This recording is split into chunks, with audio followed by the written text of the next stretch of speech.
manajemen. Lalu saya juga masih aktif di konsultan engineering untuk Raffi Raya sebagai konsultan untuk manufaktur dan fabrikasi serta proyek-proyek electrical dan automation. Nah, bagi teman-teman yang mau mengontak, silakan, ada alamat email saya dianefpermana@gmail.com. Baik, untuk kali ini agendanya yang pertama konsep digital transformasi, yang kedua tantangan penerapan digital transformasi, lalu yang ketiga adalah manfaat dari digital transformasi, dan keempat bagaimana strategi penerapannya di industri, lalu yang kelima ada studi kasus, dan keenam kesimpulan. Nah, bagi teman-teman yang mungkin nanti sambil berjalan materi, mungkin bisa sambil menyiapkan mungkin proyek ataupun studi kasus di perusahaannya masing-masing maupun di usahanya masing-masing, yang nanti mungkin kita akan bisa bahas bareng-bareng. Nah, sebelum kita mulai, mungkin teman-teman udah familiar ya dengan aplikasi-aplikasi ini gitu, dari Gojek gitu, Genius, Shopee, sampai banyak nih sekarang Satu Sehat gitu. Dengan adanya COVID-19 sebenarnya itu mempercepat sebagai katalis dunia industri 4.0 ataupun digitalisasi ini. Sebelumnya sudah ada beberapa perusahaan-perusahaan teknologi informasi yang mengadaptasi teknologi digital ke berbagai perusahaan. Nah, karena itu sekarang teknologi tumbuh secara eksponensial, apalagi sekarang kita udah tahu ya yang namanya ChatGPT atau OpenAI gitu, sangat berkembang pesat, yang mungkin sekarang kita bisa melakukan programming secara sederhana di ChatGPT ataupun membuat makalah, skripsi, dan lain-lainnya. Dan ini juga merupakan tantangan baru nih bagi para akademisi gitu untuk cara merubah cara pendidikan kita baik di Polman maupun di Indonesia nih dengan adanya digitalisasi. Balik ke sejarahnya, jadi pertama industri 1.0 itu adalah industri yang menggunakan mekanisasi baik dari tenaga uap, air maupun roda gerak. Lalu berangkat ke tahap selanjutnya industri 2.0 di mana sudah ditemukannya penggunaan tenaga listrik, maka proses-proses produksi di industri berubah menjadi mass production maupun adanya teknologi-teknologi assembly line. Dan ketika masuk era industri 3.0, adanya komputerisasi serta otomasi, proses industri sudah melakukan banyak sekali otomasinya. Lalu yang kita hadapi saat ini adalah di mana era industri 4.0, di mana sistem jaringan fisik cyber maupun big data analysis serta Internet of Things kita padukan pada penerapannya dalam teknologi industri. Nah, untuk data sementara saat ini penerapan digital transformasi itu sudah banyak dilakukan, namun sayangnya bagian dari industri hanya sedikit sekali gitu untuk penerapannya. Kita mungkin sudah bisa lihat dari penerapan digital transformasi di bidang-bidang teknologi informasi maupun keuangan, perbankan, kesehatan, bahkan sampai entertainment pun sudah berubah menjadi digital gitu. Nah, di industri ini hanya sebagian sedikit penerapannya karena mungkin terkendala beberapa seperti konsepnya maupun teknologi yang digunakan pada industri tersebut. Nah, kita masuk ke konsep digital transformasi. Baik.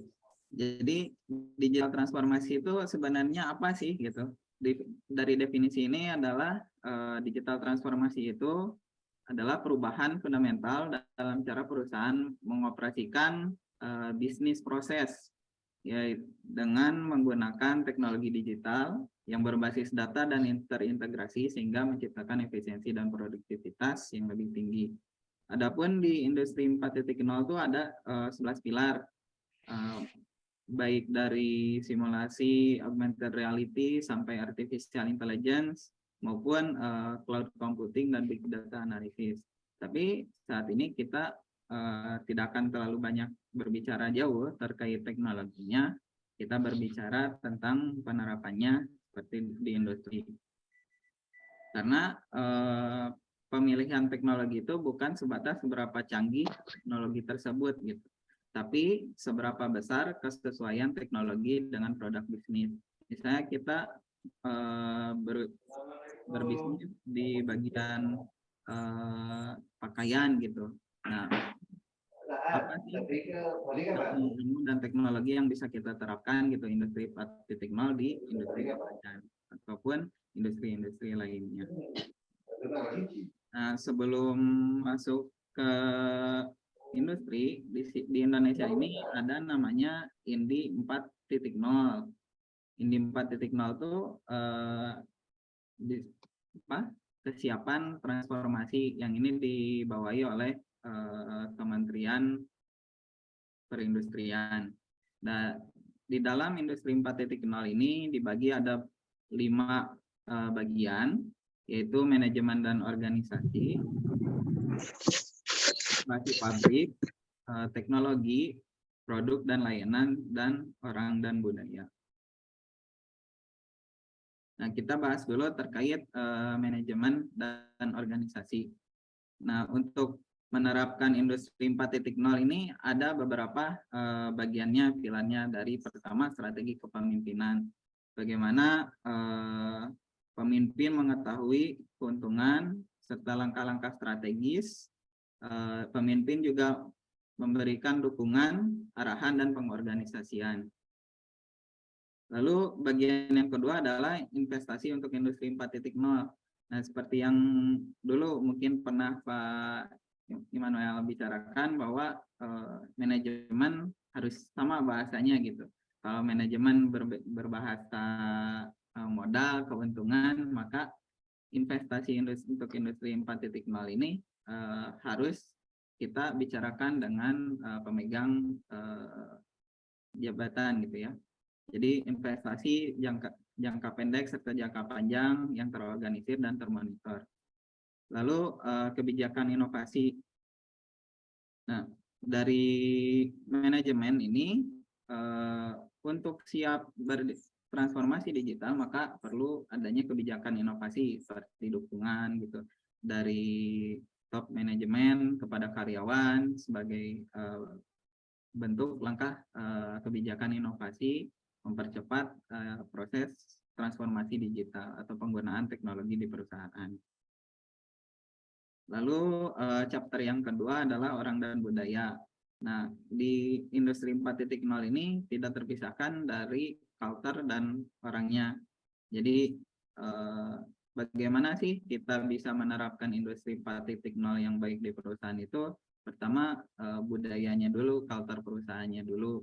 Seperti bagaimana sih perusahaan ini orang-orangnya tepat waktu, konsisten terhadap rencana, mau terus belajar, dan berterus terang akan mempengaruhi keberhasilan perusahaan dalam menerapkan industri 4.0 ini. Lalu aspek yang kedua adalah keterbukaan terhadap perubahan. Nah, di pemikiran karyawan dan manajemen untuk terbuka dengan adanya perubahan, penerimaan teknologi, serta perubahan cara kerja. Dengan adanya industri 4.0 ini, kita harus terbuka terhadap perubahan gitu. Bagaimana proses produksi yang kita lakukan setiap hari ini akan berubah dengan penggunaan teknologi digital. Lalu kesiapan yang ketiga yaitu pengembangan kompetensi. Setelah adanya tadi kebijakan dari top manajemen serta investasi, maka orang-orang pun harus dikembangkan kompetensinya. Ada kebijakan terkait pengembangan kompetensi ataupun matriks keterampilan teknologi gitu. Misalnya dulu sebuah syarat untuk masuk pekerjaan menguasai Microsoft Excel gitu. Mungkin sekarang udah nggak akan ditulis karena sudah merupakan suatu kebutuhan yang umum, ataupun akan menulis syarat baru gitu. Kompetensinya menguasai program pemrograman sederhana ataupun menguasai Google Form dan lain-lainnya. Lalu kesiapan di bidang yang ketiga di produk dan layanan, yaitu layanan berbasis data. Nah, bagaimana dari sebuah perusahaan ini menyediakan layanan adalah dikembangkan berdasarkan data-data yang diperoleh baik dari internal perusahaan maupun perusahaan sejenis ataupun dari konsumen. Jadi untuk mengembangkan perusahaan gitu menjadi industri 4.0, kita harus tahu dulu gitu data-datanya yang kita peroleh dari perusahaan. Misalnya kita mau ngembangin produk A gitu, tetapi kita tidak mempunyai data-data maupun data-data dari konsumen yang diinginkan itu seperti apa, agar perubahan dari transformasi berubah menjadi digital ini bisa terpakai ataupun diterima oleh konsumen. Lalu aspek yang kedua adalah produk cerdas. Nah, produk cerdas ini memiliki fitur, teknologi, interface, serta penyimpanan data. Contohnya mungkin PT Promekanik gitu menyediakan berbagai mesin. Nah, mesin-mesin ini kita sudah kostumisasi, kita sudah tambahkan fitur-fitur teknologi terbaru, misalnya di dalam di dalam produknya terdapat cara pengaturan maupun mengecek produktivitas dari mesin tersebut. Lalu yang ketiga, kostumisasi produk, di mana industri 4.0 ini perusahaan harus bisa menawarkan opsi produk pada customer yang bisa disesuaikan dengan permintaan. Lalu pada pilar yang keempat, yaitu pilar teknologi, pertama adanya kita harus konektivitas. Konektivitas ini bukan cuman hanya secara fisik gitu ya, misalnya dari mesin atau sistem, tapi termasuk juga konektivitas informasi dari pabrik ataupun antar pabrik, dari vendor maupun dengan customer. Jadi semuanya terkoneksi, memiliki satu data atau memiliki satu jalur informasi yang bisa diakses gitu. Lalu teknologi yang kedua adalah keamanan cyber. Nah, di sini keamanan cyber ini jadi sebuah pengaman gitu, karena di industri 4.0 ini jarang sekali yang memikirkan terkait privasi, keamanan data seperti itu. Jadi di industri bagi perusahaan yang mau bertransformasi digital, maka harus memiliki protokol maupun keamanan yang sudah ditetapkan. Misalnya seperti keamanan menyimpan data, mentransfer dan mengolah data. Lalu teknologi cerdas, teknologi mesin cerdas, di mana mesin-mesinnya sudah dilengkapi fitur cerdas dengan koneksi serta bisa mengoptimalisasi parameter secara mandiri. Nah, mungkin untuk satu contohnya kita mempunyai mesin mesin CNC.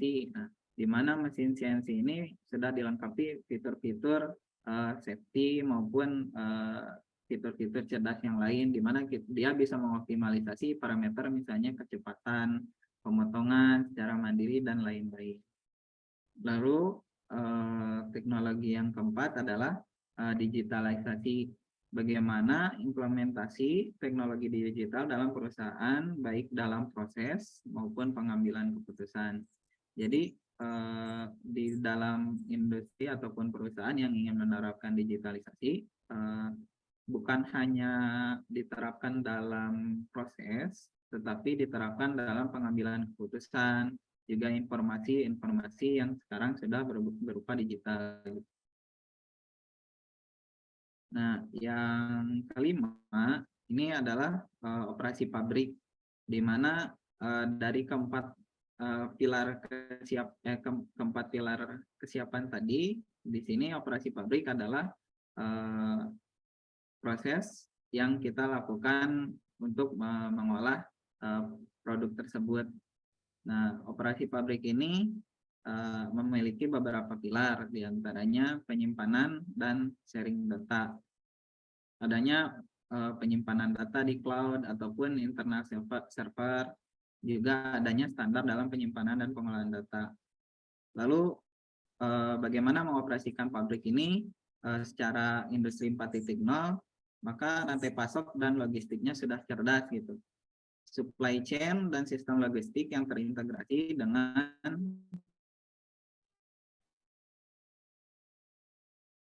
proses produksi, misalnya warehouse incoming maupun bagian marketing serta penjualan dengan sistem penjadwalan produksi.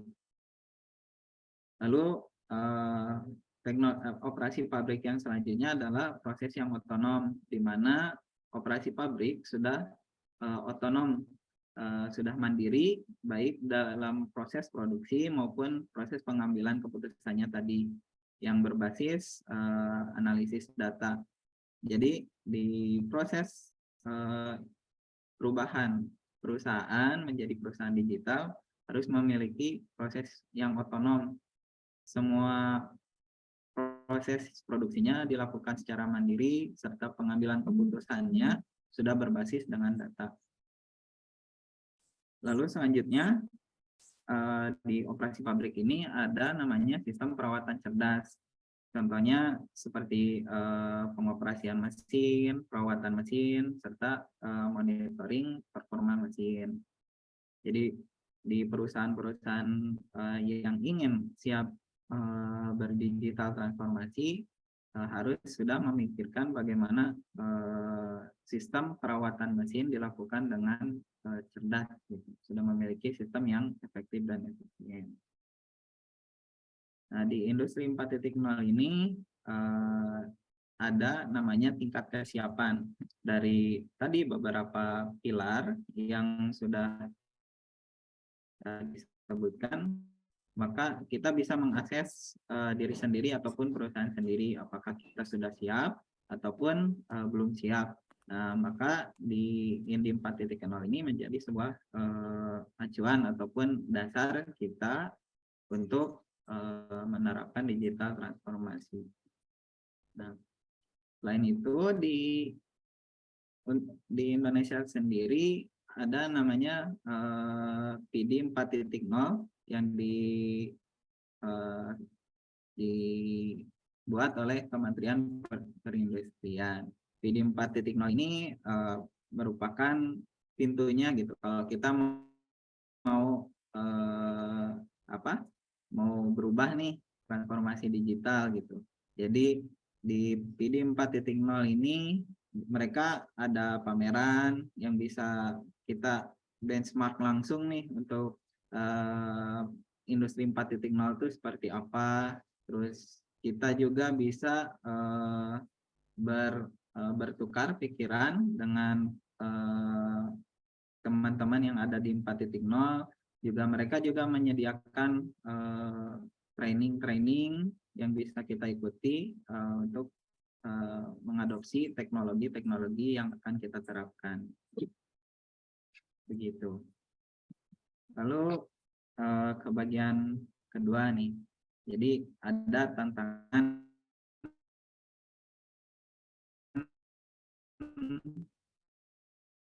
tentang penerapan. Nah, untuk tantangannya sendiri ada beberapa mungkin yang akan timbul di perusahaan dengan adanya adopsi industri 4.0 ini. Pertama dari budaya dan organisasi, baik dari pihak manajemen, bisnis proses, kebijakan, dukungan serta adaptasi.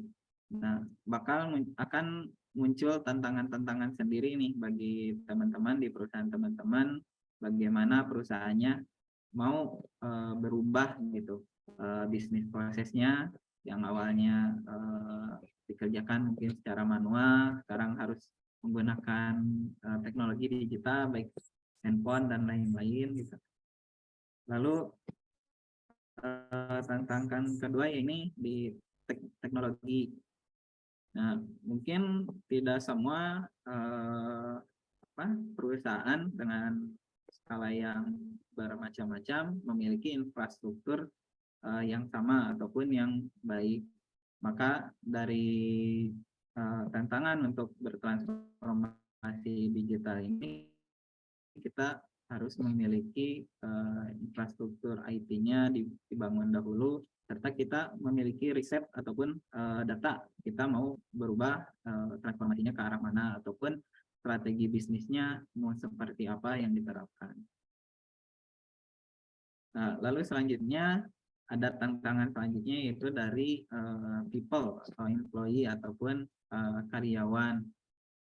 Ada bagi teman-teman yang perusahaannya ingin berubah menjadi digital industri, maka orang-orangnya pun harus memiliki penerimaan gitu, baik diterima oleh karyawan dengan berubah caranya, serta berubah nih keterampilannya. Mungkin dulu biasa mencatat manual, sekarang harus sudah pandai atau mahir mengoperasikan Excel atau web form seperti itu. Lalu yang selanjutnya adalah tantangan selanjutnya adalah keamanan, di mana selain dari semuanya serba digital, maka semuanya akan lebih mudah terkena serangan. Maka dari itu ancaman ataupun tantangan yang harus diperhatikan adalah tentang keamanan kita berubah menjadi digital, dari keamanan data, prosedur, integrasi dan sharing maupun transparansi data. Lalu bagaimana sih cara menanggapi tantangan-tantangan tersebut?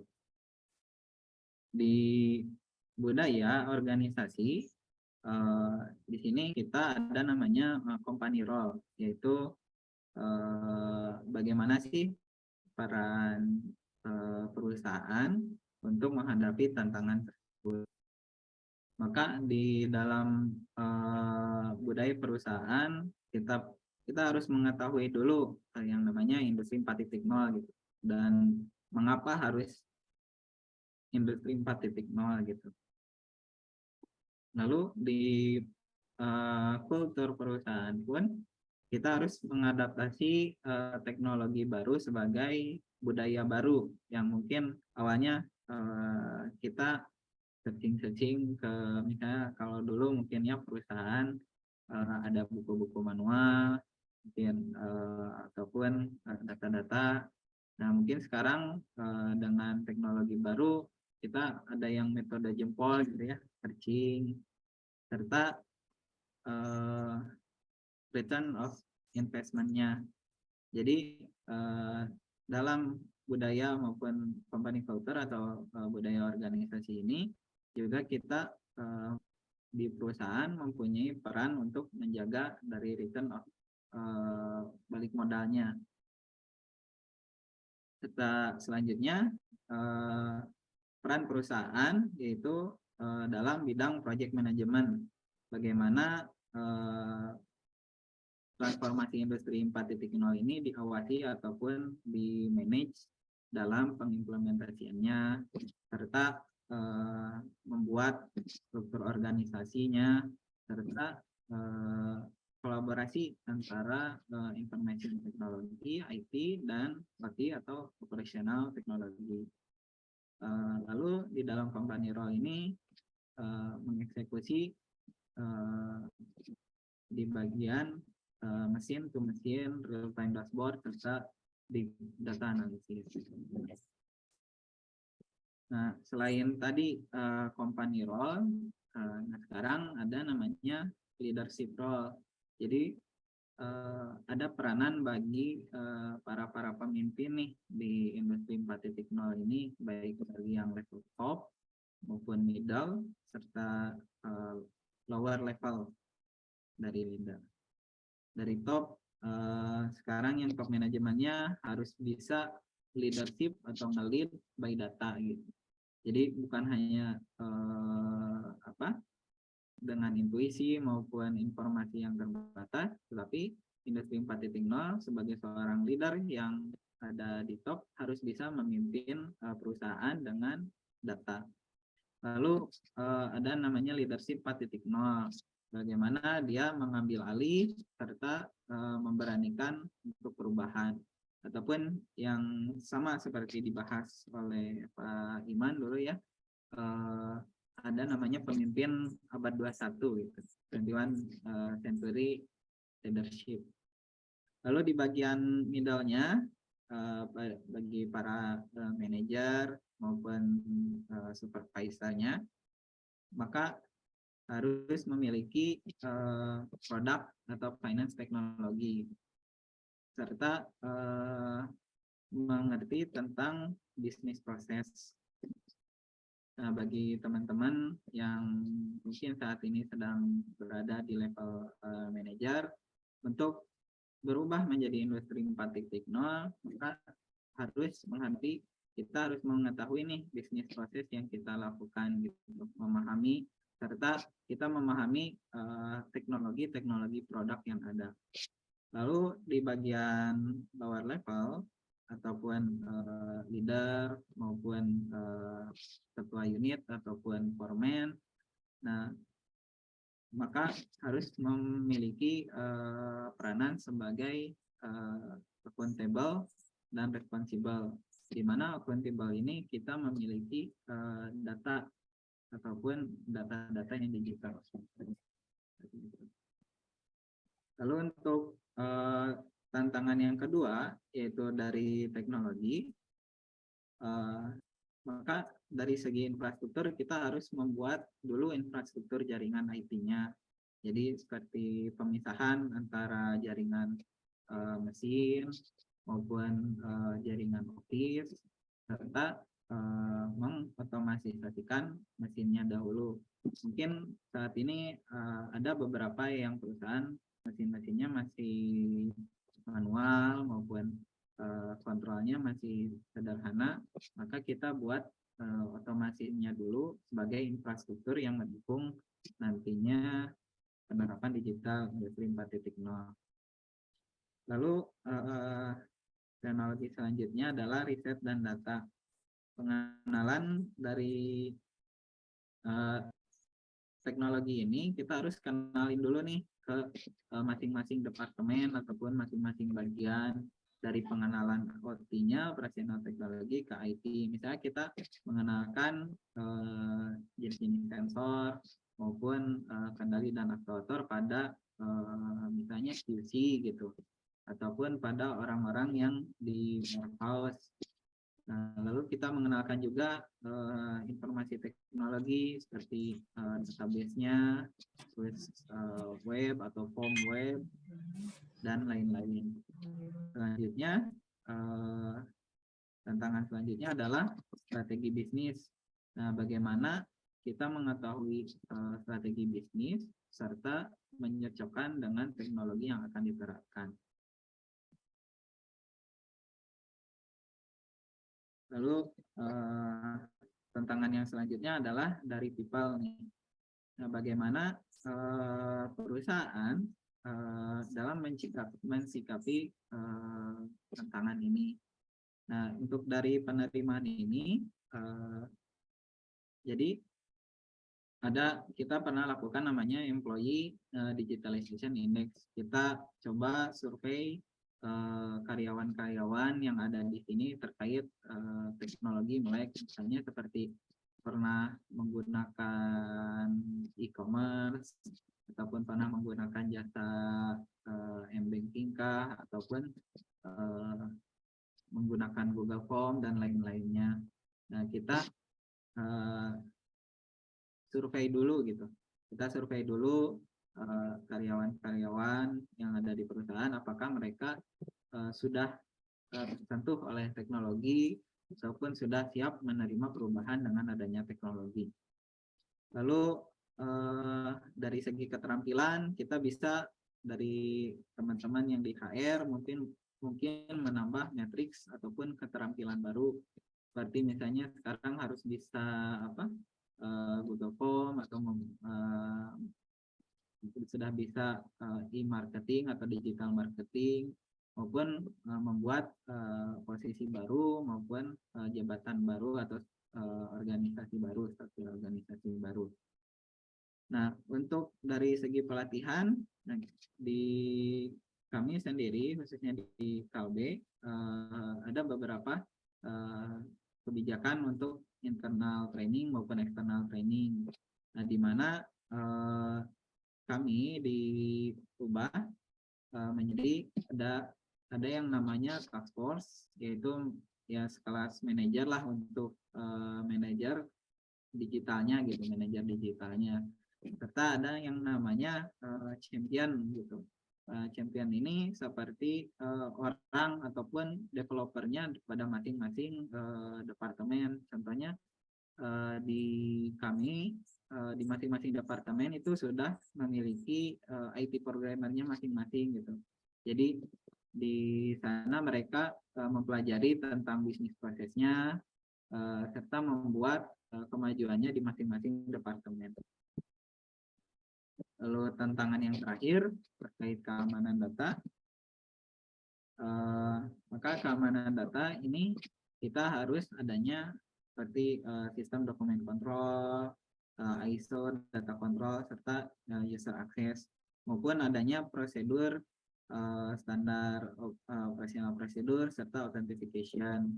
Lalu adanya sharing data gitu di perusahaan, seperti ada NAS gitu ya, network attached storage, maupun file sharing atau quality management system yang diolah ataupun berbasis web seperti itu.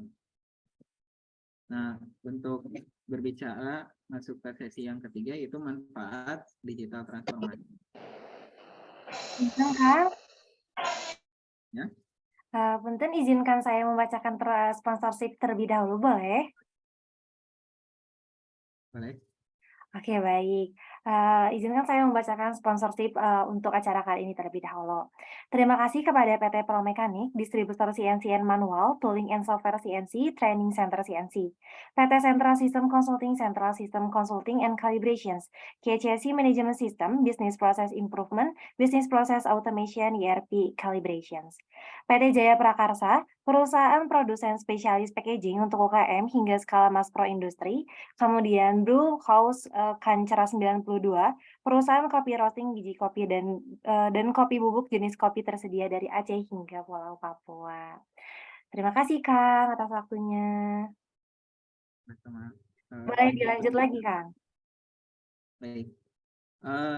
Selanjutnya terkait tadi kita sudah bicara ini konsep digital transformasi itu seperti apa, terus tantangannya seperti apa, dan harus bagaimana.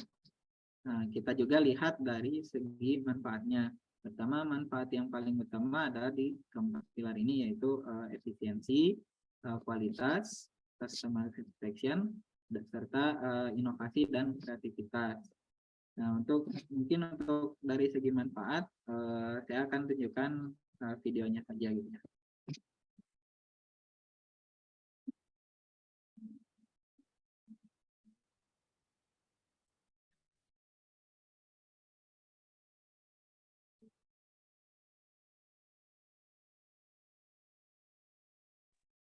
Nggak ada suaranya ya Kang ya? Oh, nama saya Fajar Fauzan. Saya sebagai Head of Plan di PT Sangyang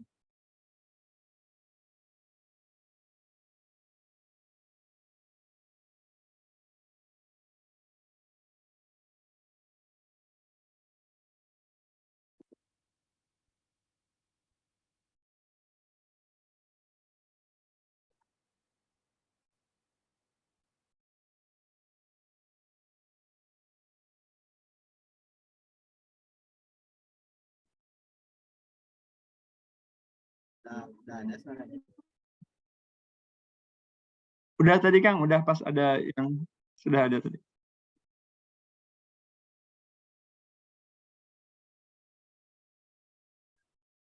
Plan manager kami. Nama saya Fajar Fauzan. Saya sebagai Head of Plan di PT Sangyang Perkasa. Kapasitas produksi kami berkisar 29.000 ton per tahun. Kami memproduksi lebih dari 15 brand dengan total 300 SKU. PT Sangyang Perkasa menjadi backbone untuk memproduksi produk kalbe nutrisional yang memiliki banyak macam varian dengan metode digital fleksibel proses.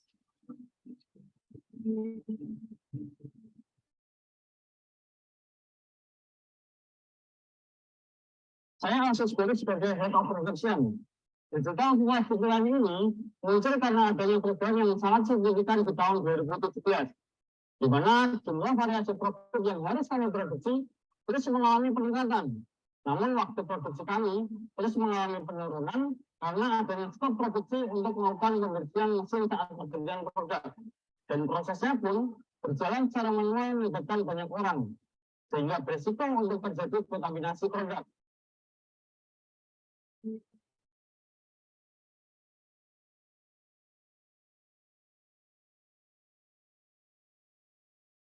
Saya Cahyo Agung, di sini sebagai Head of Maintenance.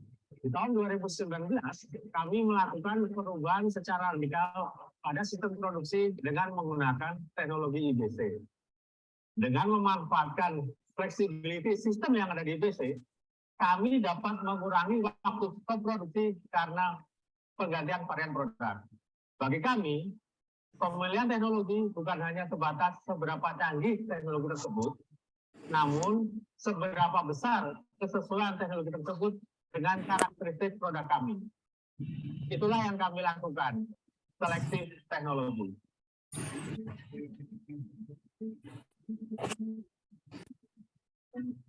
Kemudian pada tahun 2020, kami mengkolaborasikan antara TPM dan digitalisasi menjadi Acceleration Plus untuk meningkatkan performance produksi. Kami pun mengembangkan sistem monitoring aktivitas produksi atau OE real time yang dikerjakan mandiri oleh internal tim kami berkolaborasi dengan tim IT.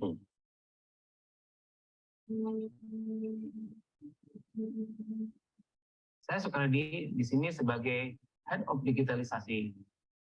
Pada tahun 2021 menjadi titik balik dari pengembangan digitalisasi. Untuk mengoptimalkan sistem fleksibel produksi kami, diawali dengan pengembangan sistem proses asuran yang bertujuan untuk menjamin mutu produksi kami. Kami mengembangkan sistem optimalisasi packing secara mandiri, kemudian kami juga melanjutkan integrasi ke seluruh mesin-mesin produksi. Dengan integrasi internet, memudahkan kami memonitor kondisi mesin-mesin produksi.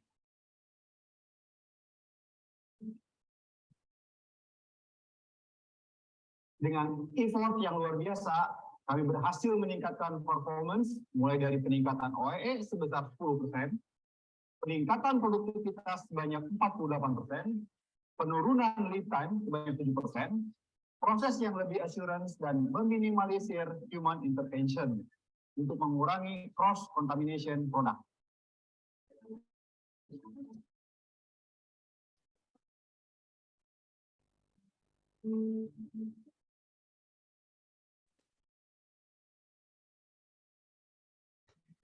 Itu salah satu manfaat dari production digitalization gitu ya, digitalisasi transformasi di area produksi. Lalu selanjutnya ini transformasi digital yang kami lakukan di area preparasi maupun persiapan preparasi.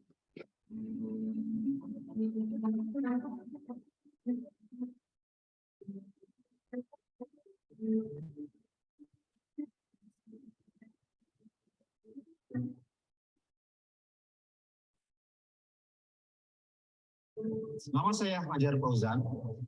Saya sebagai Head Plan di PT Sangyang Perkasa. Salah satu proses yang cukup kritikal di kami adalah proses penimbangan. Karena pada proses ini, material-material ditimbang dan disusun sesuai dengan komposisi dan standar yang telah ditentukan.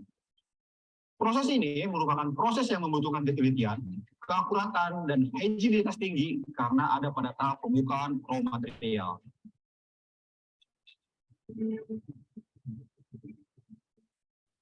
Saya Dianza Arya sebagai Head of PVC and Preparation. Akurasi menjadi poin dalam aktivitas kami. Oleh karena itu, kami mengembangkan sistem MES untuk membantu proses operasional di preparasi. Sistem MES ini menghubungkan antara sistem IoT yang ada di mesin dengan sistem penimbangan kami untuk membantu meningkatkan akurasi. Sistem MES penimbangan juga telah terhubung dengan sistem ERP Oracle kami, sehingga apa yang ditimbang sudah sesuai dengan permintaan yang diminta untuk produksi.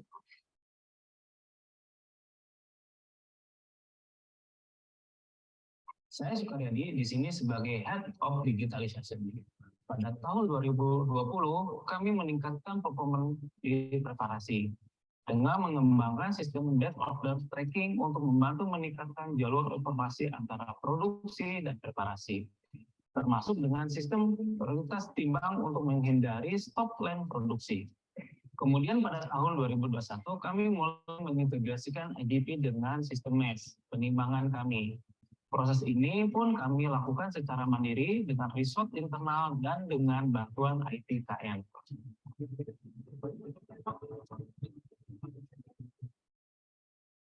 Kemudian, dari integrasi AGV dan MES ini, kami dapat meningkatkan productivity di preparasi sebesar 6,15%. Selain itu, sistem AGV ini bisa mengurangi adanya cross-contamination produk dari sisi manusia.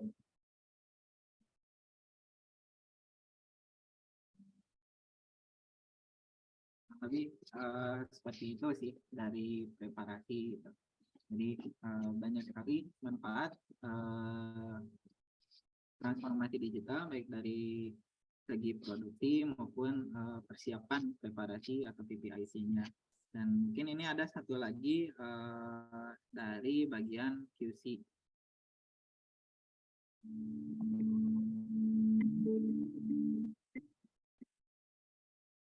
Life is the most beautiful gift given by God to every human being. In this life, human must be faced with various stages and life choices. Starting from pregnancy preparation, pregnancy, nutrition for babies, children, adults, to the elderly.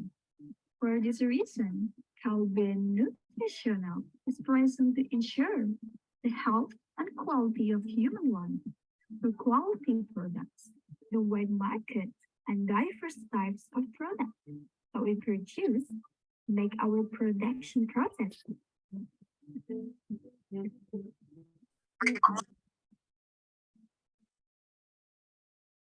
Saya Fatur Rahman, saya sebagai Quality Assurance Manager. Saat ini, isu utama kami kebutuhan untuk dapat melakukan rilis produk menjadi lebih cepat dan traceability secara cepat dan tepat. Kami berkeyakinan untuk membuat produk yang berkualitas harus didukung dengan proses dan traceability yang berkualitas. Untuk itu, kami menerapkan built-in quality dalam setiap proses, serta meningkatkan capability proses kami.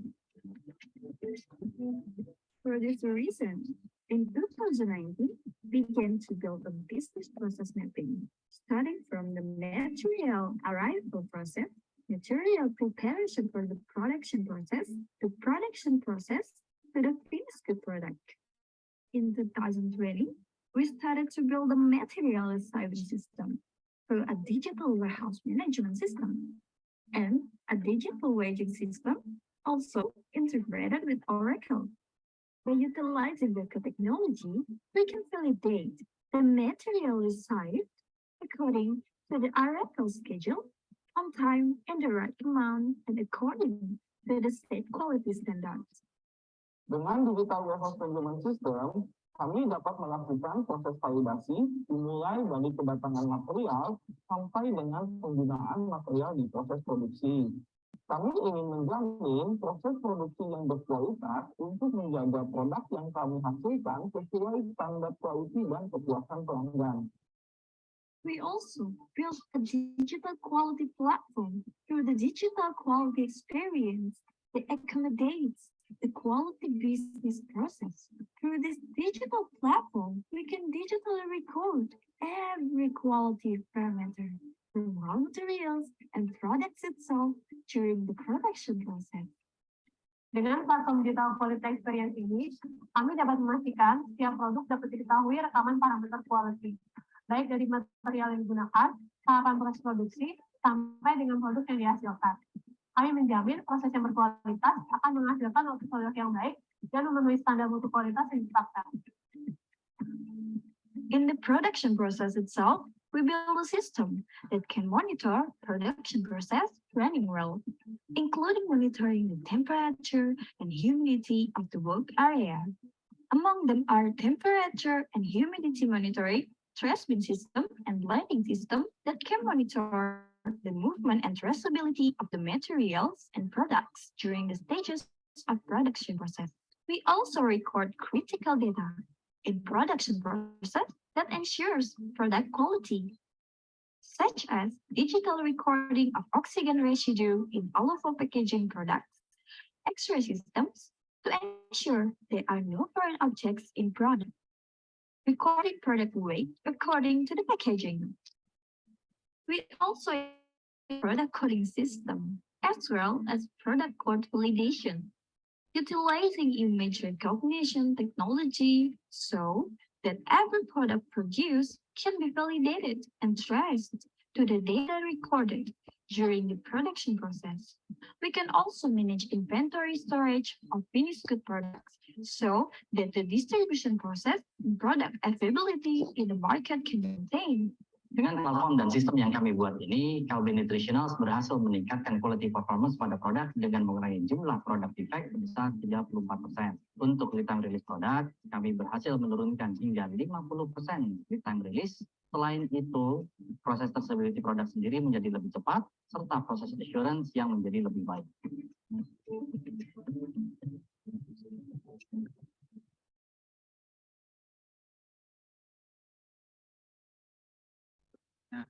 Mungkin tadi sudah dipaparkan beberapa manfaat-manfaat dari transformasi digital sendiri. Nah, mungkin ini ada beberapa summary atau rangkuman dari pelaksanaan proyek kami. Sebenarnya nggak perlu waktu yang lama sih sebenarnya, bukan ini gitu. Tapi transformasi digital ini insya Allah bisa mudah ataupun cepat diterapkan di masing-masing perusahaan atau teman-teman sekalian. Dari tren produktivitas kami yang awalnya sebelum transformasi digital pada tahun 2019 sampai 2021 mengalami kenaikan 35%, maupun dari defect customer complaint sudah turun sebesar 36%, maupun dari capacity sekarang sudah meningkat hingga 47%, serta menurun lead time produksi sebesar 26%. Lalu bagian keempat nih, untuk strategi penerapan. Setelah tadi kita lihat manfaat, tantangan, dan bagaimana sih industri 4.0 itu, lalu kita bagaimana sih cara menerapinya ke perusahaan kita masing-masing. Nah, di sini ada beberapa siklus strategi gitu. Yang pertama yaitu membangun visi. Kita bangun dulu nih tujuan kita, strategi goals kita, ataupun roadmap kita untuk digital transformasi. Selanjutnya kita assessment bagian pun perusahaan kita terkait kondisi perusahaan saat ini, serta asesmen untuk bertransformasi. Lalu yang ketiga, pembuatan tim organisasi. Kita ada dari manajer atau task force digitalisasi, serta champion digitalisasi. lalu riset dan pengembangan. Nah, pada tahap keempat ini, setelah kita sudah membuat tim, kita melakukan riset serta pengembangan teknologi apa yang tepat untuk kita gunakan pada proses bisnis. Lalu step yang kelima ini adalah implementasi untuk melaksanakan proyek, momen proyek, serta men-testing proyek dari masing-masing proyek transformasi digital. Lalu yang keenam adalah memelihara proyek-proyek tersebut, gitu ya, menjaga penggunaan data serta kehandalan ataupun reliabilitas dari proyek yang telah kita lakukan. Lalu yang step selanjutnya adalah assessment. Setelah kita melakukan seluruh rangkaian pengerjaan, kita ukur kembali hasil serta menilai apakah keberhasilan ini sudah capai sesuai target ataupun belum. Dan yang terakhir adalah evolusi, yaitu berubah ataupun bertransformasi, merencanakan goals baru maupun proyek baru, ataupun meningkatkan dan mengimprovement proyek yang telah dilaksanakan. Nah, di Kalbe sendiri ada pendekatan manajemennya. Kenapa sih kita mengadaptasi industri 4.0 ini? Itu kita ada sebagai tools untuk mencapai TPM. Mungkin di teman-teman ada yang lean manufacture atau TQM gitu. Nah, di kami sendiri Total Productive Maintenance sebagai tujuan utamanya zero defect, zero breakdown, zero accident, serta meningkatkan produktivitas dan efisiensi. Nah, kita sematkan di sini pilar-pilar ataupun departemennya masing-masing. Jadi untuk membangun sebuah perusahaan yang digital, maka kita mulai terpisah dengan departemen-departemennya. Mungkin kita sebut ada smart maintenance maupun smart production dan departemen-departemen yang lain. Nah, lalu tidak lupa yang utamanya adalah fondasi seperti yang sudah ada di materi kelas sebelumnya ya, ada 5P dan Kaizen, lalu GMP-nya dan standar-standar ISO, serta innovation atau improvement culture di perusahaan, dan dibungkus semuanya fondasi tersebut dengan data agar bisa mewujudkan goals yang tadi. Nah, lalu pendekatan secara teknisnya gimana sih, teknologi ataupun teknisnya seperti apa sih agar bisa seperti itu? Mungkin di perusahaan bagi teman-teman yang dari AM mungkin sudah familiar. Nah, di sini ada namanya horizontal integrasi serta vertikal integrasi. Horizontal integrasi bisa dari masing-masing departemen, tadi seperti produksi, warehouse, shipment, office, dan lain-lain.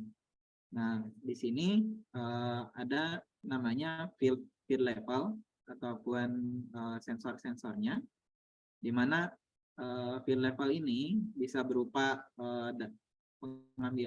sumber-sumber data seperti sensor maupun Excel gitu ya, spreadsheet yang digunakan ataupun database yang digunakan. Nah, kita collect semua data-data yang dari sini, kita integrasikan lagi, dimasukkan ke dalam database, baik itu merupakan SQL maupun database yang lain.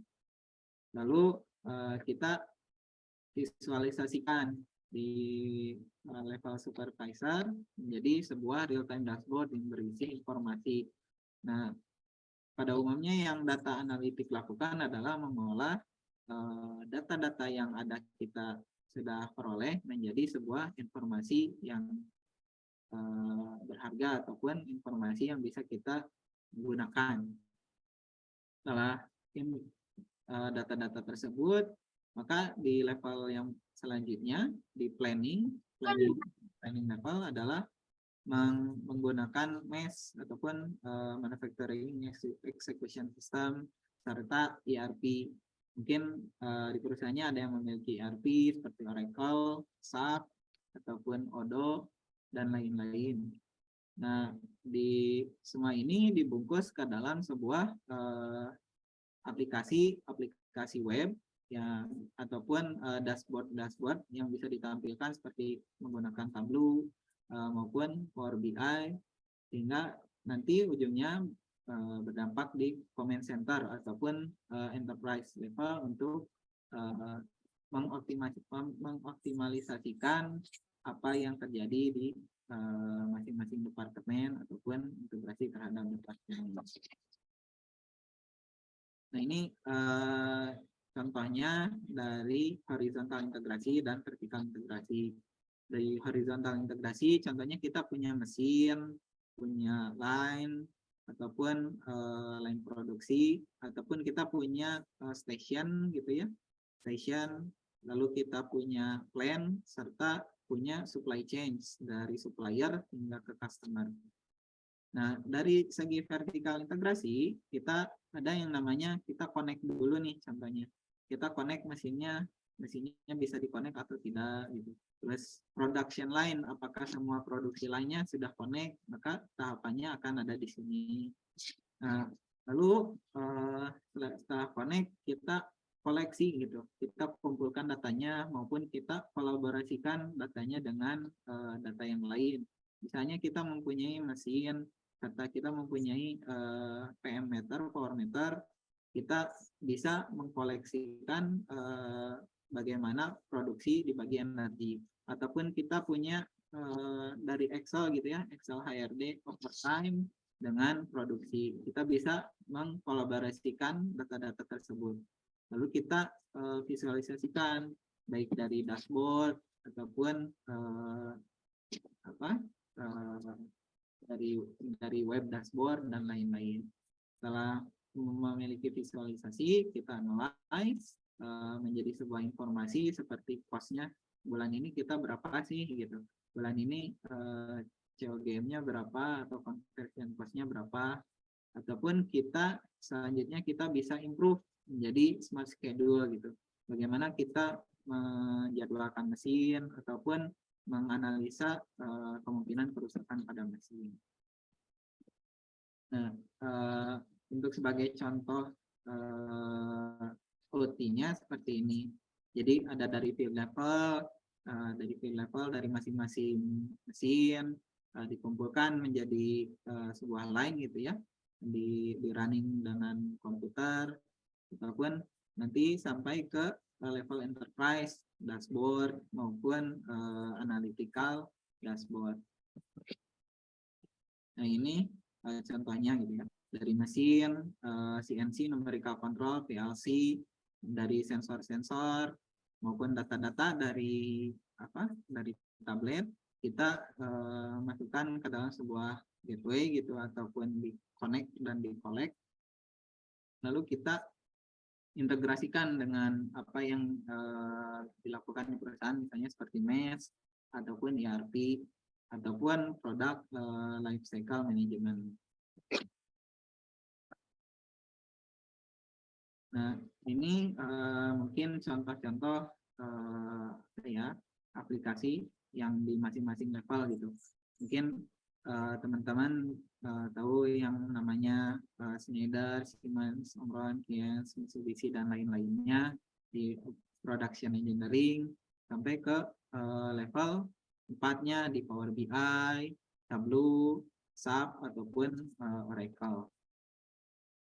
Nah, bagi teman-teman developer, di sini ada banyak yang kita bisa gunakan, misalnya seperti kombinasi bagian dari untuk mengkoleksi data MQTT, Node-RED, ataupun OPC, lalu dikumpulkan atau disimpan ke dalam database seperti FluxDB ataupun SQL Server, OWS, lalu kita visualisasikan dengan Grafana maupun Tableau atau Microsoft Power BI atau Power BI sendiri. Dan terakhirnya kita bisa analisa atau improve data tersebut menggunakan contohnya di sini menggunakan AI ataupun data itu. Ini data processing analytical juga. Nah, dari segi pendekatan teknis seperti itu. Nah, selanjutnya adalah studi kasus. Nah, ini saya akan menceritakan teknologi-teknologi apa saja yang sudah diterapkan di sini. Dari Kalbe sendiri, kita berfokus pada tujuannya TPM, maka kita bagi ke masing-masing pilar gitu. Masing-masing pilar ini yang akan menerapkan proyek-proyek transformasi digital. Contohnya dari AM atau autonomous maintenance, seperti adanya flexible manufacturing ataupun auto change over mesin gitu. Ataupun dari segi quality management, di mana ada namanya residual oxygen online dashboard. Kita menggunakan proyek-proyek seperti ini. Ataupun di bagian SHE dari safety, kita dulu ya masih zaman corona, mungkin sekarang alhamdulillah udah enggak, ada namanya health check monitoring gitu. Ataupun dari office ataupun HRD ada virtual learning atau e-learning system. Nah, sekarang kita masuk ke studi kasus nih. Contohnya di sebuah perusahaan ingin menerapkan digital transformasi. Nah, perusahaan ini bergerak di industri pakaian. Kita pertama identifikasi masalah dulu serta kebutuhan perusahaan. Contohnya kita cek sih di perusahaan apa sih yang bermasalah. Contohnya produksi nggak efisien nih. Terus kesulitan mengelola stok serta persediaan, serta kurangnya interaksi dengan konsumen. Lalu setelah mengidentifikasi masalah tersebut, kita terapin nih sistem-sistem ataupun teknologi yang sesuai dengan apa masalah yang kita hadapi dan sesuai dengan cara bisnis proses kita. Kita terapin misalnya untuk manajemen persediaan, kita terapkan ERP untuk mengelola secara real time stok serta inventory-nya. Terus kita terapin yang tadi produksinya tidak efisien, kita produksi dengan otomatisasi, penggunaan teknologi ataupun IoT serta robotika. Lalu untuk kurangnya interaksi dengan konsumen, kita penerapan teknologi strategi pemasaran digital. Perusahaan menggunakan media sosial ataupun situs web. Serta di sini untuk produksi yang tidak efisien, kita bisa nerapin nih teknologi augmented reality gitu untuk menguji produk atau pakaian baru secara virtual. Kita menguji misalnya pakaian gitu, daripada produksi untuk membuat pakaian mengeluarin cost atau uang, kita bisa gunakan VR untuk menguji produk secara langsung gitu. Sehingga setelah penerapan ini kita dapatkan hasil perusahaan tersebut berhasil meningkatkan efisiensi operasional tadi dengan robot, mengurangi biaya produksi dengan otomasi, serta meningkatkan interaksi konsumen nih dengan aplikasi gitu ya. Contoh sekarang mau ke rumah sakit mana aja, biasanya udah ada harus download dulu nih aplikasinya rumah sakit apa gitu, ataupun Satu Sehat, serta meningkatkan kinerja bisnis proses mereka baru gitu, meningkatkan kinerjanya secara keseluruhan. Nah, seperti itu. Barangkali dari teman-teman ada yang mau sharing nggak studi kasus mungkin di perusahaannya yang ingin menerapkan transformasi digital gitu? Oke, boleh itu kepada Kang Arif Sarifudin. Boleh, Kang. Assalamualaikum warahmatullahi wabarakatuh. Waalaikumsalam warahmatullahi wabarakatuh. Ya, Kang Andrian, salam kenal, saya Arif, sama-sama dari MO 2008. Kebetulan sama-sama kerja di bidang farmasi ya. Menarik sekali memang Kalbe tadi memang berani invest besar untuk suatu perubahan yang memang nanti benefitnya lebih banyak gitu. Kebetulan saya kerja di farmasi juga di bidang engineering. Tadi saya lihat banyak terkait line production ya, memang di penerapan kasusnya. Yang ingin saya tanyakan kan, kalau misalkan nanti penerapan INDI 4.0 ini di bidang utilitas ya kan, contoh misalkan di bidang boiler, compress air misalkan, terus ada genset. Nah, bisa kasih sharing nggak kan di Kalbe sendiri seperti apa penerapan 4.0-nya di bidang utilitas gitu. Yang keduanya menarik Kang, nanti saya izin japri juga via email. Ya sharing lah, ngobrol-ngobrol juga. Di perusahaan sendiri pun memang sekarang mengarah ke INDI 4.0, bahkan perusahaan juga meng-hire tenaga ahli untuk penerapan 4.0 ini. Jadi perusahaan saya baru melangkah ya. Kalau untuk di line produksi sih sebetulnya memang sudah berjalan, tapi di beberapa fasilitas atau di beberapa divisi memang belum semuanya terintegrasi. Beda tadi dengan di Kalbe, overall memang sudah semua ya, sudah satu perusahaan menerapkan 4.0. Dari saya itu dulu kan, mungkin tadi terkait utilitas bisa ya sharing pengalaman. Terima kasih. Ya, untuk utilitas kan banyak ya. Kalau di sini maksudnya ke building juga gitu. Dari AHU, HPAC, gas gitu ya, energi. Okay. Nah, mungkin saya sedikit share terkait menjadi energi monitoring gitu. Di KB sendiri untuk utilitas memang terbagi dari tadi ada boiler, ada WTP gitu, semuanya. Nah, utamanya penerapan dasar sederhananya kita energi manajemen sistem dulu gitu. Jadi kita koleksi dulu yang listrik yang mungkin sekarang udah banyak gitu, udah dipasang ataupun udah tersedia gitu di perusahaan, di panel-panel listriknya. Kita tarik datanya, kita tarik menggunakan PLC, kita simpan datanya ke database, lalu kita tampilkan nih jadi sebuah dashboard. Dashboard ini digunakan untuk misalnya ini apa ya, line LOB, kalau di sini disebutnya LOB, pembagian persentase biaya listrik gitu. Contohnya kita di satu utilitas ini kita punya beberapa departemen seperti departemen produksi misalnya QC maupun departemen warehouse gitu. Nah, untuk agar pembagiannya lebih tepat ataupun akurasinya lebih tepat, kita bisa membedakan dengan data-data yang sudah diambil. Misalnya di sini warehouse sekitar 10.000 kWh, sedangkan analytical center 47.000. Nah, kita dari data ini kita olah menjadi conversion cost. Nantinya analytical center ini harus bayar 9,77% dari tagihan listrik gitu. Jadi biayanya seperti itu.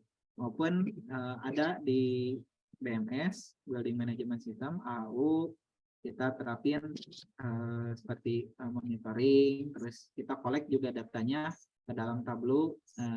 Nanti tableau ini karena di farmasi itu apa ya, tadi temperatur dan humidity-nya harus selalu dijaga gitu ya. Ada informasi atau alert ke ke bagian produksi maupun bagian manajemen gitu. Jadi ketika sudah mendekati naik, ya kan alert gitu. Ataupun kita bisa menganalisa, kalau di sini pakai heat map gitu. Suhunya kapan aja sih lagi tinggi, tanggal berapa saja, ataupun bisa digunakan per jam. Paling seperti itu sih Kang untuk di BMS ya. Mungkin nanti bisa saya jelasin lagi gitu. Saya sedikit lanjut dulu sekalian di sini mengenali contoh-contoh proyek yang bisa diterapkan gitu ya, buat teman-teman maupun di perusahaan masing-masing. Contohnya di bagian produksi gitu, kita pakai unknown system di mana kalau ada NG ataupun breakdown, maintenance itu udah bisa tahu dan udah tahu kerusakannya tuh apa dan udah tahu harus seperti apa gitu. Di production system juga kita ukur efektivitasnya mesin serta monitoring mesinnya.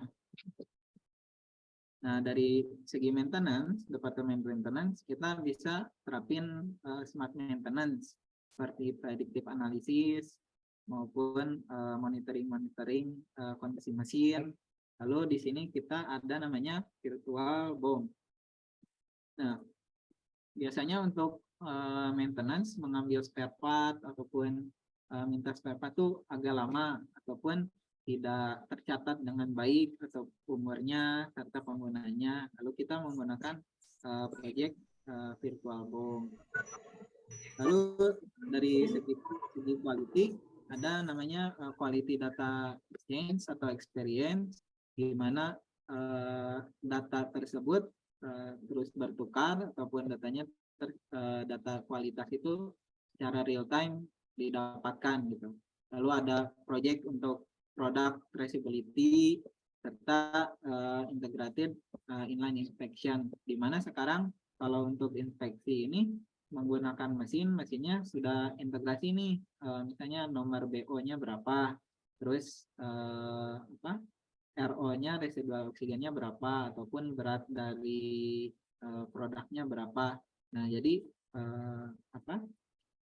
tim quality sendiri tidak perlu mencatat sampling gitu karena sudah 100% semuanya tersimpan di database dan kita juga bisa olah data tersebut gitu. Lalu bagi teman-teman yang ada di HR atau HR, dengan digital transformasi ini bisa mengembangkan ke kompetensi, bagaimana kompetensi atau matrix skill-nya sudah dicatat bukan di Excel lagi tapi di web database gitu, dimana nanti bisa diintegrasikan dengan produksi. Misalnya orang ini berkemampuan di bidang bubut dan CNC, nah nanti digabungkan dengan kompetensi produksi gitu. Lalu ada PR learning. Nah, biasanya untuk mengajari operator baru ataupun karyawan baru pada mesin produksi diperlukan waktu off gitu ya, waktu off ataupun sambil belajar sambil ikutin. Nah, dengan PR learning ini kita mempercepat juga teman-teman yang karyawan baru untuk belajar gitu dengan PR tanpa harus off mesin, dan mereka sudah memiliki pengalaman real langsung di lapangan, tinggal nanti tesnya langsung di lapangan. Lalu di warehouse dan utility, nah, tadi disebutkan di bagian utility, warehouse, energy monitoring, HVAC, electricity dan gas. Nah, ada juga di proyek saya di perusahaan sebelumnya di Rapindo, itu ada integrasi boiler gitu, integrasi boiler dengan tekanan di produksi, di mana kalau misalnya tekanan di produksi misalnya dijaga boiler tekanan di BPV-nya 4 bar, maka ketika ada pengurangan tekanan di boiler tuh dia otomatis feedernya dipercepat gitu, kita mengikuti mengirim data juga ke WTP untuk air yang dipakai untuk di boiler gitu. Jadi udah integrasi nih antara produksi di sterilizernya, perebusan kelapa sawit, boiler serta WTP-nya. Lalu di warehouse juga bisa smart inventory system atau tracking incoming gitu. Proyek di sini ada mengembangkan sistem smart tracking truck. Jadi kapan jadwal truknya datang, terus udah dibagi-bagi, udah dipetakan secara digital. Lalu dari finance dan marketing. Dengan teknologi data-datanya yang tadi sudah diambil pun kita bisa gunakan untuk project di bagian finance marketing seperti cost production saat ini berapa sih monitoringnya bulan ini ataupun minggu ini, ataupun kita mau bermarketing menggunakan VR atau augmented reality, ataupun ada namanya real time conversion cost.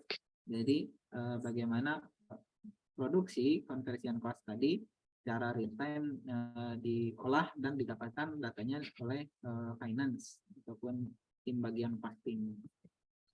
Lalu di bagian seksi ke-6 kesimpulan, jadi digital transformasi ini sangat bermanfaat bagi perusahaan, terutama manajemen dan karyawan ini berperan penting dalam kesuksesan. Perubahan bisnis proses dengan penggunaan teknologi dapat membawa disrupsi inovasi baru bagi perusahaan, di mana inovasi-inovasi teknologi tersebut bisa membawa efisiensi produksi serta peningkatan kualitas menjadi perusahaan yang lebih baik. Paling segitu dari saya. Mungkin ada pertanyaan ataupun diskusi lagi dari teman-teman ataupun dari Kang Arif, ada tambahan? Ya, terima kasih Kang, banyak sekali insight yang saya dapat pada hari ini. Memang tantangannya tiap perusahaan beda-beda ya, mungkin terkait kebijakan manajemen. Kalau saya lihat sih di Kalbe sendiri memang sepertinya manajemennya full support gitu ya Kang ke perubahan 4.0. Ada beberapa perusahaan yang memang agak kesulitan di bidang support manajemennya. Tertarik sih kan, nanti mungkin perlu kayaknya saya pasti banyak bertanya terkait tadi kan memang ada beberapa, saya tertarik ke tadi energy management system, bagaimana pengelolaan khususnya utilitas energi tadi kan pasti ada semua tentang utilitas. Saya memang di perusahaan saya memang belum tersentral seperti yang tadi disampaikan. Nah ini ya, rencana saya juga mau coba nanti mengajukan ke atasan seperti ini. Memang harus bahannya harus komplit, terus secara materi juga, secara data juga emang harus semua disiapkan dulu gitu. Kalau boleh tahu kan di Kalbe sendiri ini berapa lama sih transformasi dari mungkin penerapan seperti ini dari awal sampai seperti ini? Nah sih kalau mungkin dari awal tadi kan dari fondasinya dulu gitu, 5P, GMP. Kita TPM-nya mulainya dari 2012-2015. Nah, TPM itu kita udah terbiasa nih untuk inovasi ataupun mengetahui proses bisnis kita gitu. Dan kita mulai digitalisasi atau ke industri 4.0 ini di tahun 2019. Nah, enggak sampai sekarang udah masuk sebagai lighthouse atau lighthouse-nya industri 4.0. Jadi bagi teman-teman atau perusahaan yang bergerak di food and beverage, kita akan mungkin bisa sama-sama kita bisa sharing di sini, benchmark ke sini gitu. Seperti itu sih Kang dari 2019. Oh berarti Kalbe terbuka ya kan kalau misalkan kita mau brainstorming ke sana? Kita juga udah terdaftar di partner PD sih Pak. Jadi gitu. Memang ke PD-nya juga bisa gitu. Kemarin juga ada benchmark dari PT 2 Kelinci juga gitu ke sini. Iya sih berarti. Memang kalau di Kalbe sendiri memang tidak ada kelas, kalau saya lihat sih memang kalau untuk food and beverage biasanya kelas D, belum ada yang kelas A ya mungkin sepertinya. Kalau di farmasi saya memang ada kelas A, bahkan kelas yang biopositif gitu ya untuk di ruang produksinya. Nah ini tadi saya memang tadi poinnya adalah tadi penerapan ini 4.0-nya sudah menyeluruh dan saya apresiasi cukup cepat juga ya, maksudnya dari 2015 sekarang memang sudah hampir semua lain terintegrasi ya Kang Andrian. Ya emang ini sih apa kita ini juga, ada konsultan juga nggak sih kan, misalnya melibatkan vendor luar gitu penerapannya? Ya ada beberapa sih kita pakai vendor juga gitu untuk EGV-nya gitu. Ada vendor ataupun beli robotnya dari vendor. Tapi untuk integrasi misalnya dengan sistem NES kita lakukan internal seperti itu sih. Emang apa ya? Kita basicnya udah ada sih dari 5P serta TPM-nya gitu. Jadi untuk transformasi digitalnya sudah bisa dilakukan. Siap Kak Andrian. Bangga Teh Syifa, bisa ada yang lain dulu. Oke, baik. Terima kasih banyak Kang Arif dan Kang Andrian. Wah, keren banget nih materi kali ini mengenai transformasi digitalisasi yang dijelaskan secara komprehensif nih dari Kang Andrian sendiri. Nah, buat teman-teman ini ada pertanyaan nih Kang. Dari Kang Ervan. Pak, ada contoh notifikasi, misal mesin down. Gimana tim maintenance tahu kalau mesin mana yang down? Nah, itu ada pertanyaan dari Kang Ervan. Nih, bagaimana nih Kang Andrian untuk mengetahui apakah si mesin itu teh lagi down?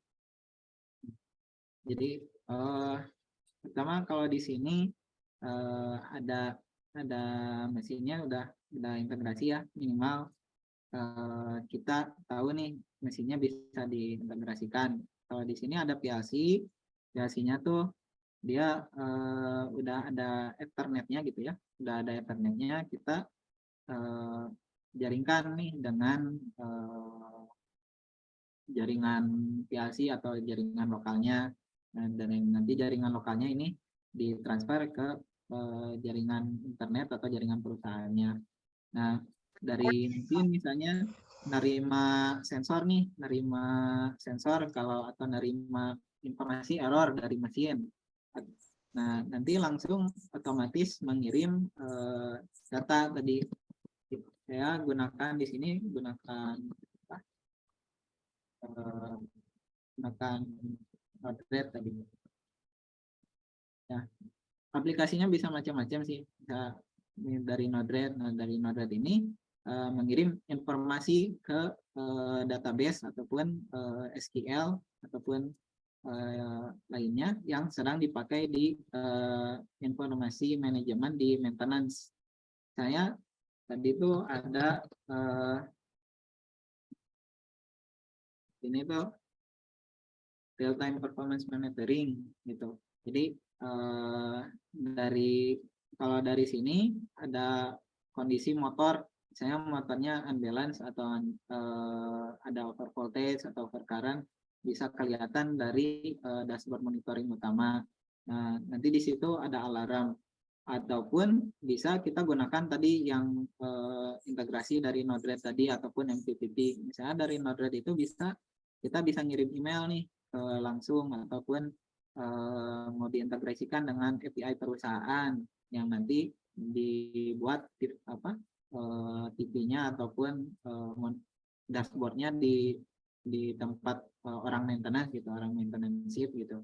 Oh, ini bagian ini rusak, rusaknya kenapa gitu, karena sudah terintegrasi, diambil datanya ke database, kita udah tahu nih. Ataupun kita bisa menginput dari tadi ada dari tablet gitu, dari di sini operator disediakan tablet gitu. Misalnya untuk mesin-mesin ataupun yang masih manual, diinputnya dari situ. Misalnya ada kerusakan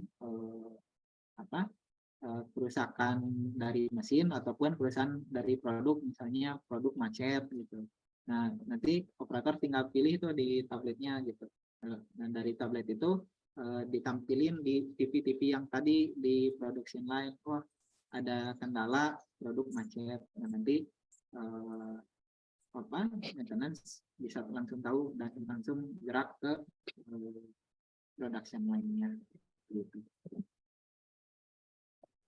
Oke, baik. Terima kasih Kang Andrian atas jawabannya. Nah, kemudian nih Kang Andrian, ada pertanyaan lagi nih dari Kang Immanuel. Semua smart proses dimulai dari smart people. Nah, ada training dasar untuk membuka wawasan karyawan, atau untuk membuka wawasan karyawan itu seperti apa sih gitu? Apakah ada training dasarnya gitu untuk mendigitalisasi dari perusahaan itu sendiri? Kalau untuk training dasar sih sebenarnya mungkin sama ya di masing-masing perusahaan gitu ya. Ada DMS, Daily Management System, terus ada learningnya dari HR gitu ya, dari HR. Nah, untuk di sini ada namanya Digital Academy sama e-learning system gitu. Jadi Digital Academy itu kita kumpulin nih teman-teman yang IT gitu ya, yang IT, yang jago PLC, yang teman-teman yang di bagian statistik gitu atau analisa yang bisa Tableau dan lain-lainnya. Kita bikin kayak apa ya, UKM lah kalau di Polman mah. Jadi ada Digital Academy-nya difasilitasi sama HR gitu. Jadi ada teman-teman yang dari masing-masing departemen produksi itu ditawarin mau proses digitalisasi. Nah, kalau ini mah bagian employee ke bawah ya, ditawarin. Lalu kita asesmen. Setelah asesmen kita pilih nih siapa nih yang bisa menjadi champion gitu ya, championnya atau gegedugnya di masing-masing departemen gitu. Ada yang dari QC gitu, misalnya si A. Nah, di Digital Academy itu kita kenalin nih ada yang namanya sensor ataupun IP web interface gitu, di mana nantinya di pekerjaan teman-teman yang di departemen yang di quality misalnya mengecek error online, ternyata ada gitu sensornya, terus nggak usah dicatat, bisa langsung ke database. Ataupun misalnya kita udah capek nih kertas ngeprint, misalnya tanda tangan ke sana, nah sekarang udah ya digital gitu seperti itu. Nah, untuk kalau untuk yang bagian atasnya itu emang dari head manufacturing kita sendiri sih sudah bermimpi lah, berchallenge, bisa nggak ya kita masuk industri 4.0 gitu. Nah, dari situ udah diturunin tuh ke masing-masing KPI-nya atau KPI-nya, KSI-nya di para leader ataupun manajernya untuk transformasi digitalnya. Jadi kita ada innovation culture-nya ke arah sana gitu. Jadi didorong ada dari perusahaan untuk berinovasi ke arah digitalisasi. Kayak gitu sih. Wah, Kang, banget nih. sorry. Oke. Halo. Ya. Ya, ngelanjutin yang tadi, Kang. Jadi kan kalau misalkan gini ya, perusahaan kalau seperti Kalbe mungkin sudah paling nggak melek teknologi lah gitu ya. Nah, tapi kan ada beberapa company yang belum melek teknologi nih. Nah, tapi dia mau digital transformasi misalkan gitu ya. Jadi kan mungkin pertama kita harus ngebentuk smart people dulu kan. Nah, smart people-nya itu kan paling nggak dia harus tahu apa aja sih yang bisa digunakan gitu. Sehingga dia tuh punya ide. Kalau sekarang ini kan buta nih ya, karena banyak juga di perusahaan itu yang belum melek teknologi gitu, karena ya orangnya udah kerja 10 tahun mungkin gitu ya. Nah, udah kerja cukup lama gitu. Nah, jadi kalau kayak misalkan pengenalan awal nih, apa aja sih yang bisa dilakukan gitu. Ya misalkan tadi pengenalan sensor-sensor gitu ya. Jadi paling nggak nih wawasannya kebuka. Oh, berarti saya mungkin bisa menerapkan teknologi ini di tempat saya misalkan gitu ya. Nah, itu kalau kayak training awal gitu apa ya, Kang? Jadi supaya dia tuh intinya dia melihat dunia yang di luar dunia yang dia udah lakukan selama ini gitu. Jadi kan kalau dia bisa melihat dunia lain gitu ya, itu kan jadinya wawasannya terbuka. Oh ya, ternyata sih bisa terapin ya gitu. Nah, itu kira-kira training dasar untuk supaya mereka tuh dibuka pemikirannya bahwa ada loh alat ini, ada loh cara ini, ada loh cara ini gitu, yang untuk membuka wawasan mereka untuk menjadi smart people gitu kan. Karena ini menarik banget sih, karena ini semua pasti menuju ke sini sih, karena tadi Akang bilang bahwa baru di manufacturing itu baru 5%, 3% ya kalau nggak salah tadi di awal yang menerapkan.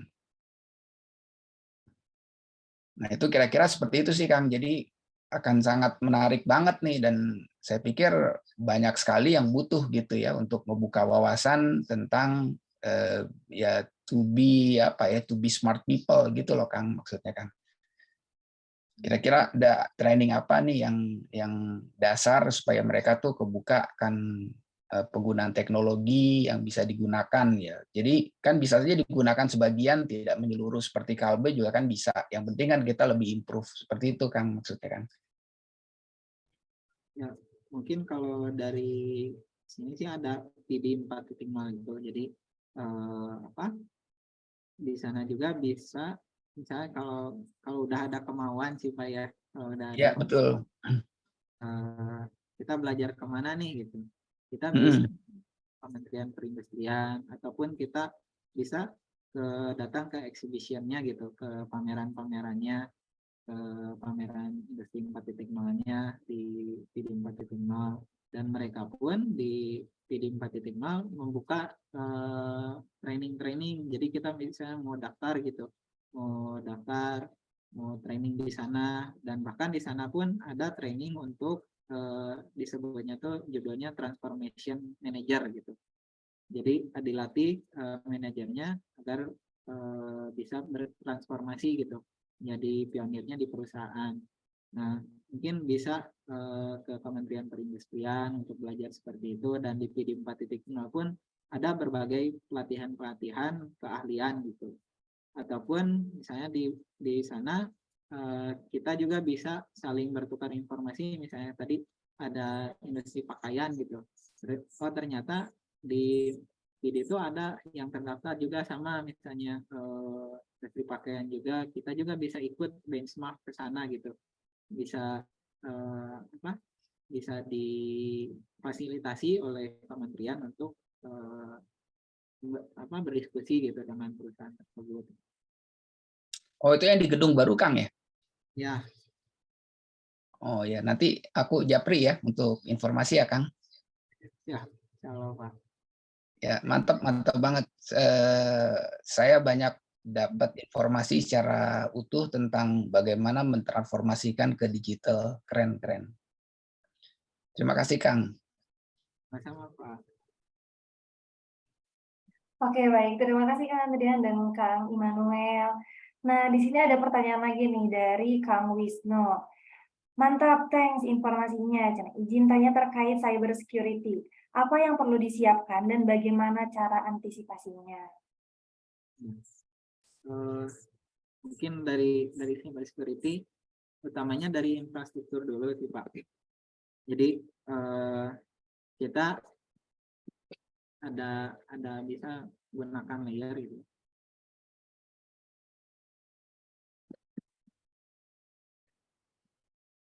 Nah, jadi di bagian sini, jadi ada bagian OT-nya, ada bagian IT-nya. OT untuk operasional teknologi seperti PLC, serta IT-nya bagian Oracle maupun ERP-nya serta web-webnya.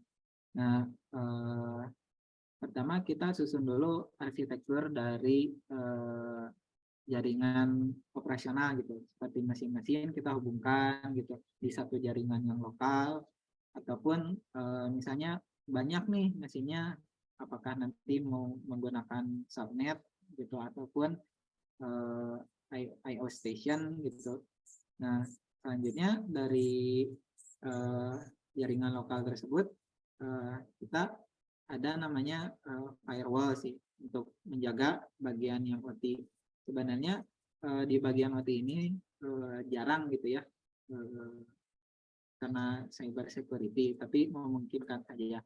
Jadi kita gunakan dulu pemisah antara jaringan perusahaan, misalnya yang kita gunakan untuk di komputer-komputer perusahaan ataupun jaringan telepon. Nah, kita pisahkan dengan firewall untuk jaringan PLC-nya ataupun robot-robotnya ataupun sensor. Nah, selanjutnya untuk dari IT ini ada sih beberapa vendor juga yang menawarkan jasa cyber security. Kemarin itu apa ya? Intinya dia di jaringan IT-nya juga harus dirapikan gitu. Kalau untuk yang OT sudah dipisah subnet, yang seperti IT misalnya akses point tadi untuk tablet-tablet gitu ya, ataupun akses point untuk komputer-komputer di produksi, serta menjaga subnet dari database-nya terpisah, ataupun aplikasi di server ERP dan MES-nya. Nah, emang sih kemarin juga kita pernah kejadian ada threat attack gitu, jadi servernya ada virus. Nah, itu ketika masuk, jadi tidak kena semua, tidak sampai ke PLC ataupun tidak sampai ke database. Dan mereka masuk di aplikasi sistem di servernya, dia di bagian ERP-nya karena nah ini pemisahan tersebut atau pengelolaan tersebut dari baik dari orang IT maupun OT gitu, memang harus dibicarakan agar membuat infrastruktur yang bagus untuk cyber security. Nah, selanjutnya tinggal dari keamanan sistemnya aja sih. Gitu sih, mungkin kalau ada tambahan silahkan. Oke, baik. Terima kasih Kak Andrian atas jawabannya. Nih Kang, boleh nggak bertanya lagi nih? Ada satu lagi pertanyaan dari Kang Ervan. Boleh. Oke, kalau boleh tahu, apa latar belakang Kalbe sampai mau invest digital system sampai sebesar itu? Ya, untuk dari Kalbe sendiri sebenarnya latar belakang kenapa sih kita mau berjalan ke industri 4.0 gitu ya. Pertama,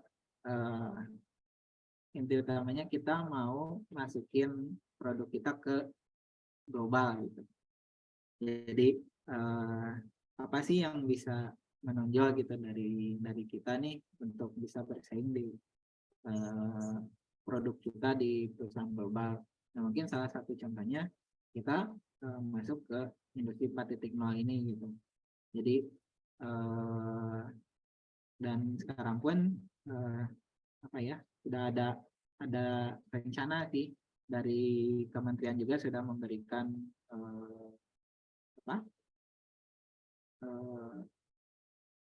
undangan beberapa perusahaan untuk jadi global lighthouse di industri 4.0. Keduanya kita ngambilnya dari manfaat tadi gitu. Gimana sih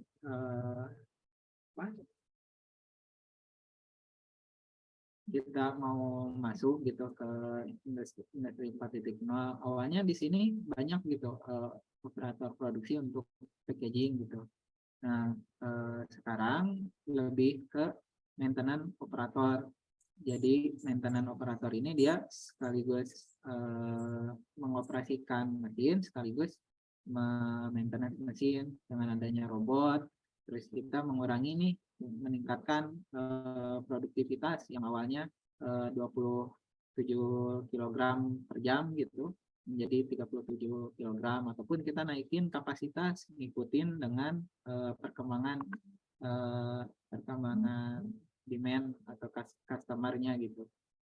Yang awalnya tadi 18.000 ton, sekarang naik sampai 34.000 ton gitu. Nah, dari situ sih utamanya kita kenapa sih mau investasi besar-besaran. Kita cek juga karena kita mau go global. Yang kedua, kita mau mendapatkan benefit nih dari industri 4.0 ini. Gitu. Oke, baik. Terima kasih Kak Andrian atas jawabannya. Ini buat rekan-rekan, apakah ada yang ingin ditanyakan kembali? Boleh lewat chat atau raise hand. Oke, baik. Sambil menunggu pertanyaan selanjutnya, izinkan saya membacakan sponsorship kembali. Terima kasih kepada PT Promekanik, distributor CNC and Manual, Tooling and Software CNC, Training Center CNC. PT Central System Consulting, Central System Consulting and Calibrations, KHC Management System, Business Process Improvement, Business Process Automation, ERP Calibrations. PT Jaya Prakarsa, perusahaan produsen spesialis packaging untuk UKM hingga skala mass pro industri. Kemudian Brew House Kancera 92, perusahaan kopi, roasting, biji kopi, dan kopi bubuk jenis kopi tersedia dari Aceh hingga Papua. Oke, baik.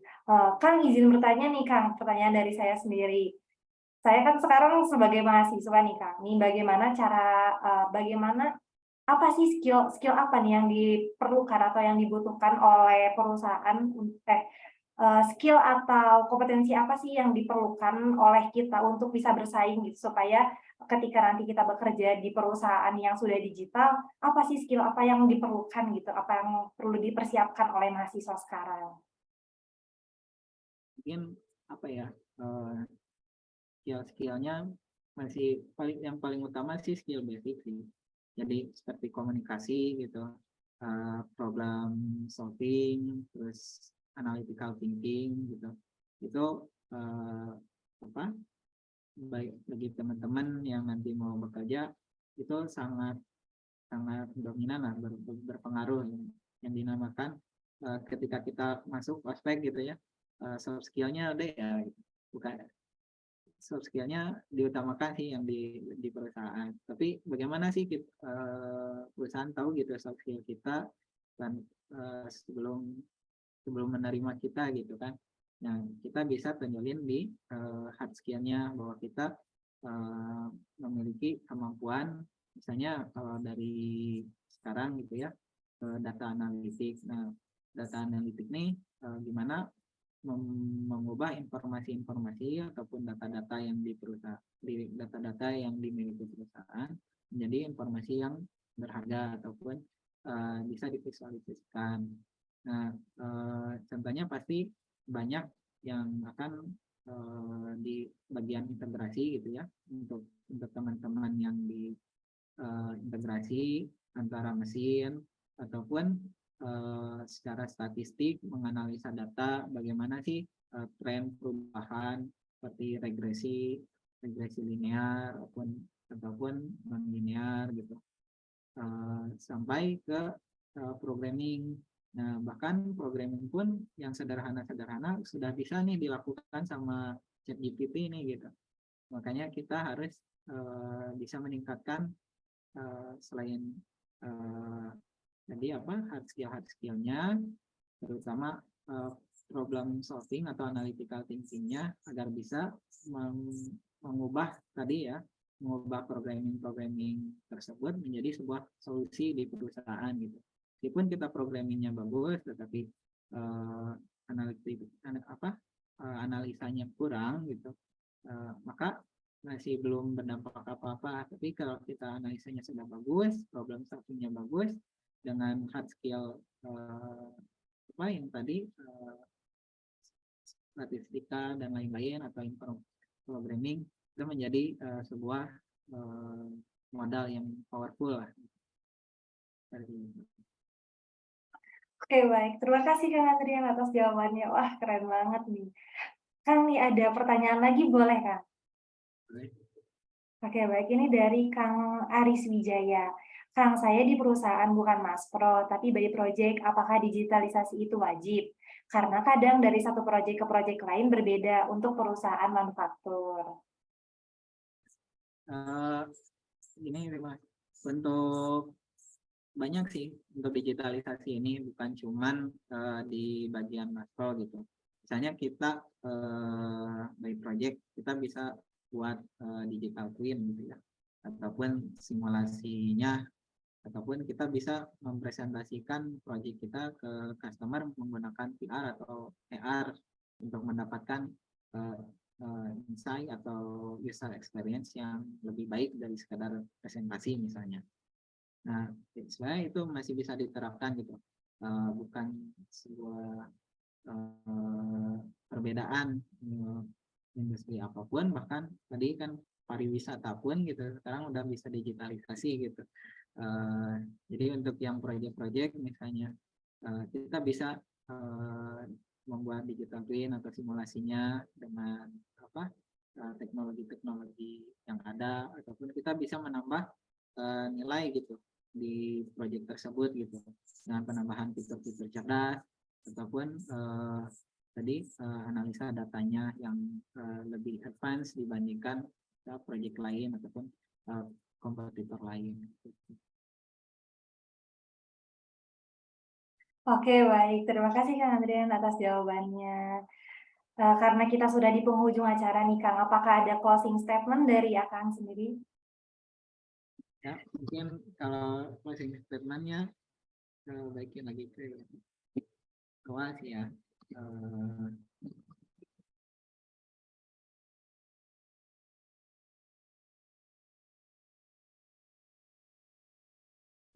Pemilihan teknologi itu bukan sebatas seberapa canggih gitu teknologi tersebut, namun seberapa besar kesesuaian teknologi tersebut dengan bisnis yang kita lakukan.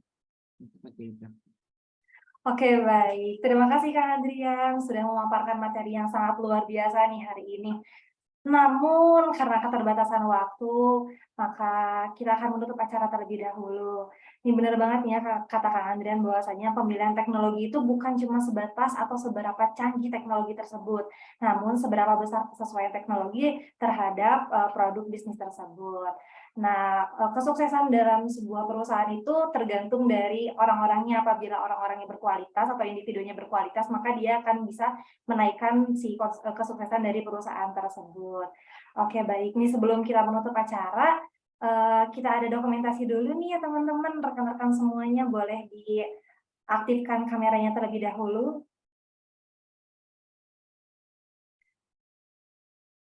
Oke, baik. Nanti saya akan bilang 1, 2, 3 semuanya bergaya ya.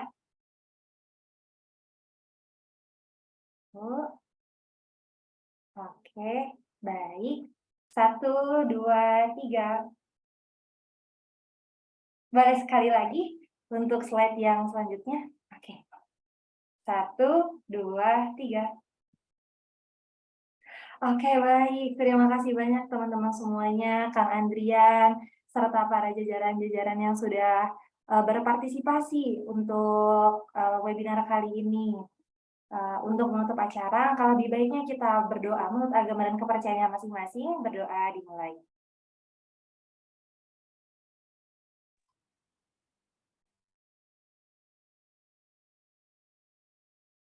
Terima kasih, saya Syifa Putri Dwi Utami, selaku mahasiswa Politeknik Manufaktur Bandung, pamit undur diri. Terima kasih atas kesempatannya. Wassalamualaikum warahmatullahi wabarakatuh.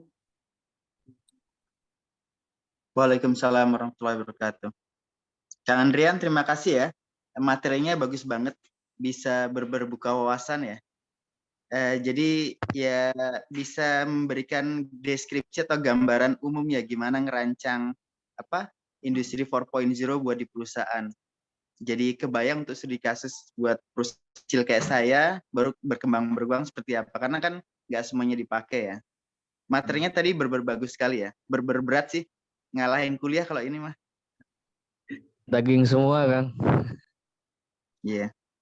Oke, makasih Kang Cecep, Kang Aris, Teh Siva, Kang Iman Imanel yang sudah selalu support, Kang Daryanto yang sudah bersedia jadi sponsorship.